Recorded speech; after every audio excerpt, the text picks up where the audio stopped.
Guys, thank you for watching my channel. Kannada ಕಾದಂಬರಿ ಚಾನಲ್ಗೆ ಸ್ವಾಗತ. ಯಾರೆಲ್ಲ ನನ್ನ ಚಾನಲ್ನ ನೋಡ್ತಾ ಇದ್ದೀರೋ ದಯವಿಟ್ಟು ಸಬ್ಸ್ಕ್ರೈಬ್ ಮಾಡ್ಕೊಳ್ಳಿ, ಹಾಗೂ ಕಮೆಂಟ್ ಮಾಡಿ ಮತ್ತು ಲೈಕ್ ಮಾಡಿ. ಒಲದ ಮದುವೆ ಭಾಗ 5. ಇವತ್ತಿನ ಸ್ಟೋರಿ ಏನಾಗುತ್ತೆ ಅಂತ ನೋಡೋಣ ಬನ್ನಿ. ಕಾರಣ, ಶ್ವೇತಳು ಅವಳ ರಿಜಿಸ್ಟರ್ ಆಫೀಸ್ ಮುಂದೆ ನೋಡಿದ್ರು. ಅಂದರೆ ಅರ್ಜುನ್ ಅವರ ಮದುವೆ ನಡೆಯುವ ದಿನವೇ ಶ್ವೇತಾ ಮದುವೆ ಕೂಡ ರಿಜಿಸ್ಟರ್ ಆಫೀಸಲ್ಲಿ ನಡೀಬೇಕಿತ್ತು. ಆದರೆ ಅಲ್ಲಿಗೆ ಮದುವೆ ಹೆಣ್ಣು ಬರದೇ ಇರೋ ಕಾರಣ ಅರ್ಜುನ್ ಅವರ ಮದುವೆ ಕೂಡ ನಿಂತು ಹೋಗುತ್ತೆ. ಅವಳು ಅವರ ಅತ್ತೆ ಮಗಳಾಗಿದ್ದರೂ ಕೂಡ ಅವಳು ಹೈಯರ್ ಸ್ಟಡಿಗೋಸ್ಕರ ಅಮೇರಿಕಕ್ಕೆ ಹೋಗಿರ್ತಾಳೆ.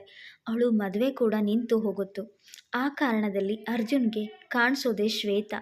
ಅಂದು ರಿಜಿಸ್ಟರ್ ಆಫೀಸ್ ಮುಂದೆ ಶ್ವೇತಾ ಅಳ್ತಾ ನಿಂತಿದ್ಲು. ಅವಳನ್ನು ನೋಡಿದ ತಕ್ಷಣವೇ ಇವರು ಮೈ ಮರ್ತಿದ್ರು. ಅಷ್ಟು ಸುಂದರವಾಗಿದ್ಲು ಶ್ವೇತಾ. ಆದರೆ ಇಂಥ ಸುಂದರವಾಗಿರೋ ಹುಡುಗಿನೇ ಆಗಬೇಕು ಅನ್ನೋ ಆಸೆ. ಶ್ವೇತಾ ನಂತರ ಸ್ಟೇಜ್ ಮೇಲೆ ಬರ್ತಾ ಅವಳ ಪಾದಗಳು, ಕೈಗಳು, ಅವಳ ಒಂದು ಬ್ಯಾಸ್ಲೈಟ್ ಧರಿಸಿದ್ಲು. ಅಷ್ಟು ಸುಂದರವಾಗಿ ಕಾಣ್ತಾ ಇದ್ಲು. ಅವಳ ಒಂದೊಂದು ಹೆಜ್ಜೆ ಕೂಡ ಸ್ವರ್ಗದಿಂದ ದೇವತೆಗಳು ಇಳಿದು ಬಂದ ರೀತಿ ಇತ್ತು. ಆನಂತರ ಅಲ್ಲಿಗೆ Arjun Desai, the best business man, ಅವರು ಸ್ಟೇಜ್ ಹಿಂದೆ ಬಂದಿದ್ದರು. ಅವರು ಬಂದ ಕಾರಣ ಶ್ವೇತಾಳನ್ನು ಅವರು ರಿಜಿಸ್ಟರ್ ಆಫೀಸಲ್ಲಿ ನೋಡಿದ್ರು. ಅವಳನ್ನೇ ಹಿಂಬಾಲಿಸಿಕೊಂಡು ಅಲ್ಲಿ ತನಕ ಕೂಡ ಬಂದಿದ್ರು. ಅವರು ನೋಡಿದ ತಕ್ಷಣ ಅರ್ಜುನ್ ಮತ್ತೆ ಅವರ ಹಿಂದಿನ ದಿನಕ್ಕೆ ಹೋದರು. ಇಷ್ಟು ಸುಂದರವಾಗಿರೋ ಹುಡುಗಿ ನನ್ನ ಲೈಫ್ನಲ್ಲಿ ನಾನು ಯಾವತ್ತೂ ಕೂಡ ನೋಡೇ ಇರಲಿಲ್ಲ. ಈ ಹುಡುಗಿ ನನ್ನ ಲೈಫಿಗೆ ಬಂದರೆ ಹೇಗಿರುತ್ತೆ ಅಂತ ಅವನು ಒಂದು ಕ್ಷಣ ಅವಳನ್ನೇ ಯೋಚನೆ ಮಾಡ್ತಾ ನಿಂತ.